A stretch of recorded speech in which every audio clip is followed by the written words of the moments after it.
Hey guys, good morning. Sorry, I am all out of sorts, not paying attention to anything. We have Jaime over here queuing me, running the computer today. It is October 28th. We appreciate you tuning in for our little update. If this is the first time that you're watching us, this isn't like a newscast or anything like this. It's just you and me, a few other folks, talking about the big stories that you guys are sharing on Facebook, that you're clicking on khou.com. We're gonna run them all down. So we want you to leave your comments and questions about any of the stories, and we will circle back to those at the end with Jaime as our guide. Thank goodness he's here. At least one of us has it together this morning. But we're gonna start off with the Astros, of course, because what a difference a couple of days makes, a couple of games too. When we last spoke on Friday, things were not looking great. The Astros were down 0-2, heading to DC. All the odds stacked against them. Well, they just went ahead and swept the Nationals at home, and now they're headed back here. So they just got in overnight. We have video of the team getting back to Houston. I bet they're really sleepy. But today they get to rest, and then Game 6 is tomorrow. They just have to win either Game 6 or Game 7 to be the World Series champs, which is just absolutely incredible. So this morning we are asking for one word from you to describe the Astros World Series performance. We've gotten some great ones so far. My word was roller coaster, and I'm just hoping we don't ever make that drop. Let's go up and stay there. Maybe let's, I guess, Ferris wheel? No, because I guess you have to come down from that too.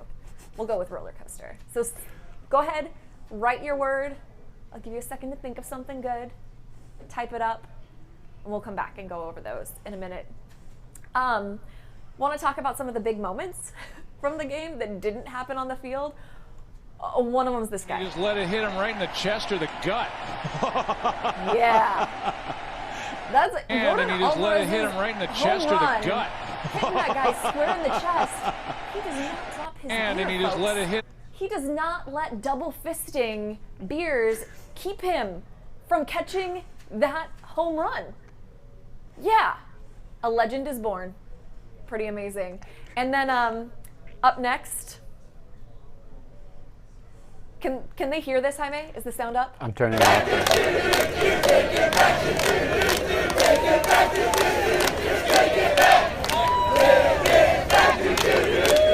I can't, but I'm already singing it. So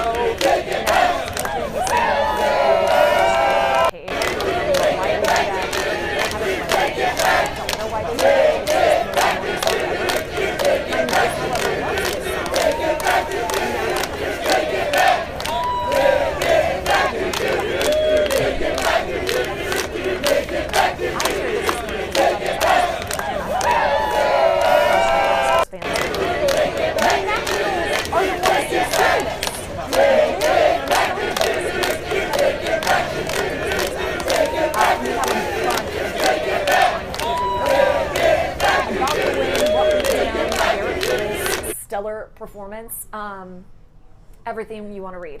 So I will direct you to khou.com for that. And a reminder, leave us your one word. How would you describe the Astros World Series performance to date? Go for it. Cycling into a little bit of hard news, you've probably seen these headlines out of North Texas. There's a manhunt underway right now because of two different shootings. One happened last night at a vigil for one of the victims of the first shooting. Take a listen.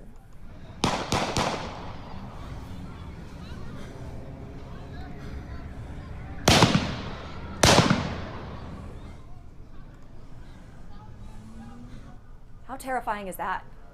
Our colleague at WFAA, Matt Howerton, got that video while he was there covering the vigil for, as I said, one of the victims from the shooting in Greenville. So that was Saturday night. Hundreds of people were at this unofficial homecoming party near Texas A&M Commerce. 2 people were killed in that shooting. 12 people were hurt. But here's the thing. Investigators haven't found the gunman in either shooting. They haven't said yet whether it's linked. This is definitely a developing story that we are going to stay on top of and you can check back on khou.com for updates there. Finally, this is just a weird story that I know you guys are clicking on, and it's a woman in Iowa who was killed during a gender reveal party. Debris from an explosion hit her and killed the 56-year-old. It happened in Knoxville, Iowa. Not a lot of other details there except that it's under investigation. It just seems like it's gone too far. Like maybe cupcakes, cool. Balloon, awesome. An envelope, even better. But we've had gender reveals spark wildfires. I think that happened in Arizona, and the guy had to pay a whole lot of money for that. Now we have explosions that caught a flying piece of debris hit the victim. I mean, time to scale it back just a little bit, I think. Your forecast today is going to be beautiful. Cheetah says high around 80, partly cloudy skies, just gorgeous. Get out there and enjoy it while you can. Maybe find a patio. Yeah. There's big changes coming later this week, though. So you can check out her forecast on khou.com. Notice I keep sending you over there. Lots more information there. All right, comment and question time. I saw you guys already pointing at things. Oh yeah, a lot of responses, and as people were using their one words to describe the Astros. Gail says, what was it? I kind of lost it there for a second. They move fast. That's yeah, they kind of great. move. You guys are really commenting. Yeah, Robin says tenacity. JR says astronomical. Barbara says astronomical as well. Dimon says nail biting. No. Kathy says spectacular. Let me talk about nail biting. These are fake that I just applied last night because after games 1 and 2 on vacation, the games start at 2 o'clock in Hawaii. Oh. So I could just sit there and watch, and they're gone. So I had to put fake ones on. Absolutely gone. Nail biter is a good word. Yes. Renee describes it as heartbreak. Danielle says nervous. A lot of people just describe it as awesome. Vicky, perseverance. Absolutely. Absolutely. This is all about persevering. I mean, because a lot of fans had given up. Yeah. We saw 0-2. Then you're leaving home field, going to their turf. How are you going to win 2 out of 3? How are you going to win 3 out of 3? But they did it. Yeah. And On Friday, when we were doing our morning update, we were talking about the history and how the odds were definitely stacked against them. But we felt like if there's one team that could pull this off, it would be this group. And wow.